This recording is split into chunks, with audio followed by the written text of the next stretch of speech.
কখনো লঞ্চ, কখনো নৌকা, অপরূপ সৌন্দর্যে ভরা আমার এই জন্মভূমি দ্বীপ জেলা ভোলা। অবশেষে এই কুয়াকাটা এসে পৌঁছলাম এবং এই কুয়াকাটা নিয়ে অনেক ভিডিও আসবে।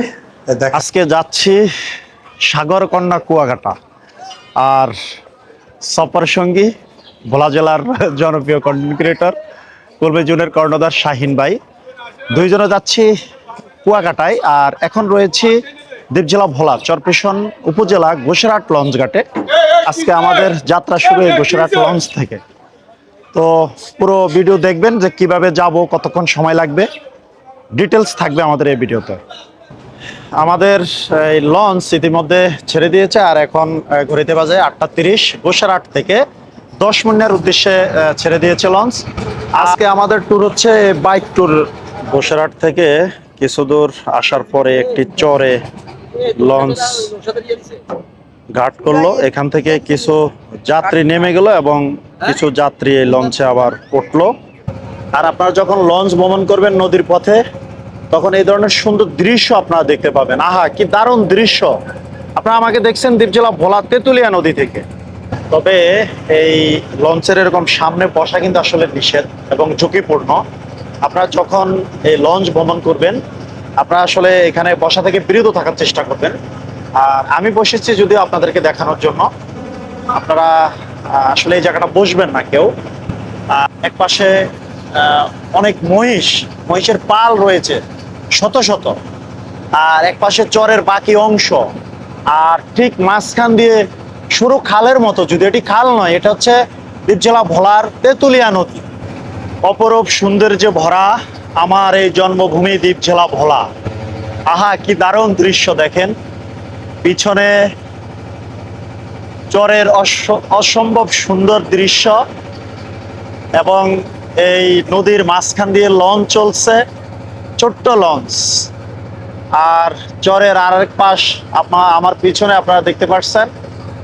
আর ভ্রমণ করছি এই দুই ভাই, দেখেন অসাধারণ। এই যে পিছনে সেই ছোট্ট লঞ্চটি ধীর গতিতে ছুটে চলছে গন্তব্যস্থান 10 মিনিট।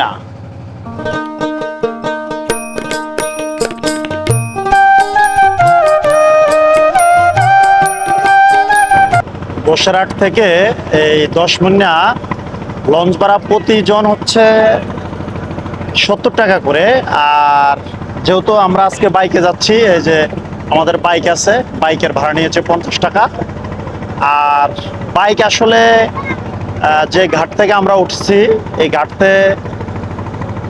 ঘাটে আপনার উঠাতে লেবার খরচ আছে 100 টাকা এবং নামাতে 100 টাকা। এটা একটু আমার কাছে বেশি মনে হচ্ছে। অবশেষে আমাদের এই 1 ঘন্টা 10 মিনিট জার্নি শেষে লঞ্চ থেকে নামলাম, আর আমরা এসেছি এই পিছনের এই লঞ্চে করে। আর আমার পিছনে আপনারা দেখছেন এই যে টার্মিনাল, হাজিরহাট টার্মিনাল এটি।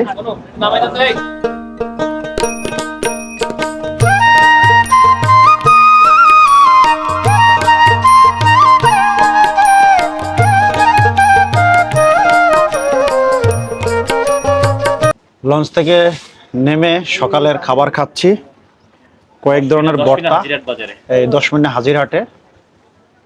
তারপর ভাত খাবার পর আমাদের আবার যাত্রা শুরু।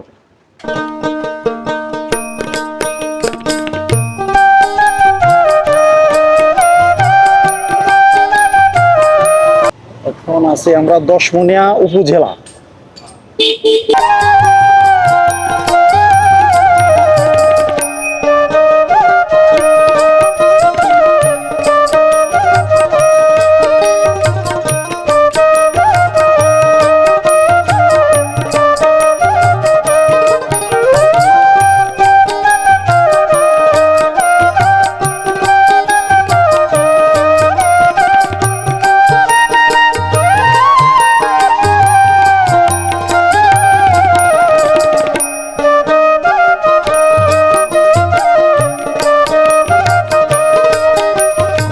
আমরা এখন গলাচিপার উদ্দেশ্যে যাচ্ছি।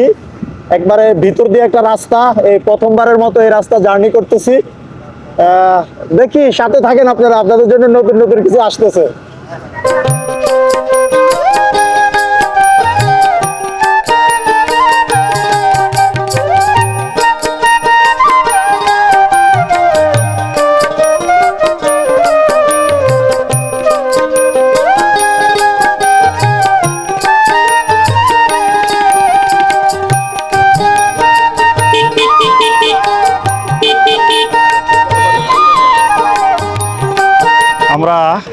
দশমন্যা থেকে প্রায় মোটামুটি 40 মিনিট এই বাইক জার্নি করে অবশেষে আমরা এখন গলাচিপা এই খেয়াঘাট এসেছি। এখানে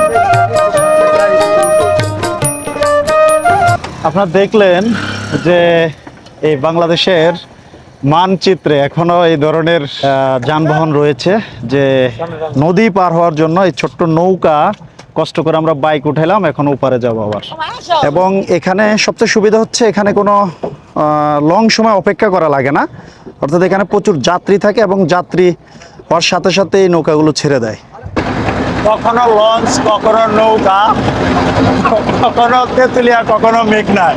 এটা হলো, এখন আছি রামনাবাদ নদীতে, এটার নাম আমি শুনিনি, এই প্রথম।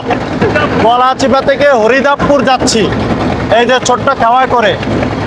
এখানে প্রতিজন ভাড়া হচ্ছে 5 টাকা, আর বাইক ভাড়া হচ্ছে 15 টাকা। সময় লাগে 5 মিনিটের মতো। এটা অবশ্য ফেরিও চলাচল করে। দেখেন পরিস্থিতি কি, এখন এই যে খাওয়া থেকে নামতেছি, অবশেষে নামলাম আলহামদুলিল্লাহ। আমি এখন রয়েছি গলাচিপা হরিদাবপুর বাস স্ট্যান্ডে। এখান থেকে চাইলে আপনারা পটুয়াখালীতেও যেতে পারবেন বাসে, এবং কুয়াকাটাও যেতে পারবেন। তো এটা হচ্ছে হরিদাবপুর বাজার।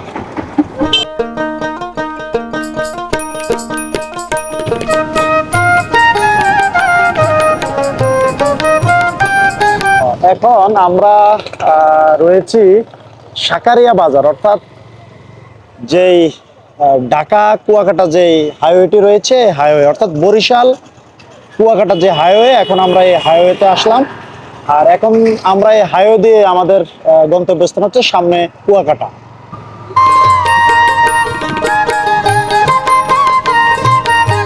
আর আপনি যখন এই কুয়াকাটা যাবেন তখন এই হাইওয়েতে পড়বে পায়রা তাপ বিদ্যুৎ কেন্দ্রের একবারে সামনের অংশটুকু।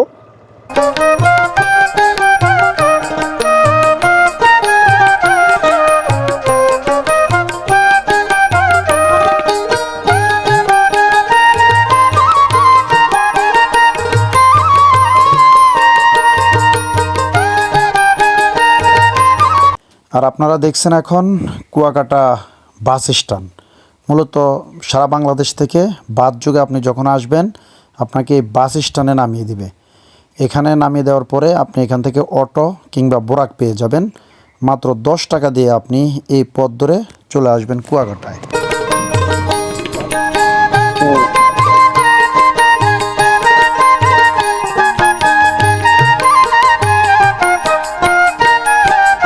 অবশেষে এই কুয়াকাটায় এসে পৌঁছলাম, এবং যে 2 দিন থাকবো, এই 2 দিন মূলত পিছনে যে হোটেলটা আপনারা দেখছেন, হোটেল সাগর, এই হোটেলে আমরা থাকবো। আর আপনাদেরকে যদি একটু হোটেলটা আমরা দেখাই, তাহলে এই হোটেলে প্রবেশ করার পরেই এখানে সুন্দর রিসিপশন রয়েছে, লেখা আছে ওয়েলকাম টু হোটেল সাগর। আর এটা হচ্ছে তাদের মূলত রিসিপশন। এখানে আপনি চাইলে এখানে এসে বসতে পারবেন, সুন্দর ব্যবস্থা রয়েছে। আর মূলত হোটেলটা হচ্ছে ওনাদের পিছনে, এবং খুবই চমৎকার একটি হোটেল। একবারে এই ভবনটা হচ্ছে এই, আর মূল গেট এ হচ্ছে হোটেলের সিঁড়ি। তো আমরা রয়েছি মূলত 3য় তলা। অলরেডি এই রুমের সামনে চলে এসেছি। আর এই হচ্ছে আমাদের রুম নাম্বার 330। আসলে কেউ মাইন্ড করবেন না, একবারে সব এলোমেলো। আমরা মাত্র এসে এই জামা কাপড় একটু অগোছানো রয়েছে, তো জাস্ট এই রুমে আমরা থাকবো। আর পিছনে ওয়াশরুম রয়েছে, এখানে সুন্দর মিরর রয়েছে, একটি আলমারিও রয়েছে। এই আর কি, মোটামুটি খারাপ না। তো এই ভিডিওটি এ পর্যন্তই। আমাদের পর্যায়ক্রমে এই কুয়াকাটা নিয়ে অনেক ভিডিও আসবে, দেখার আমন্ত্রণ রইল।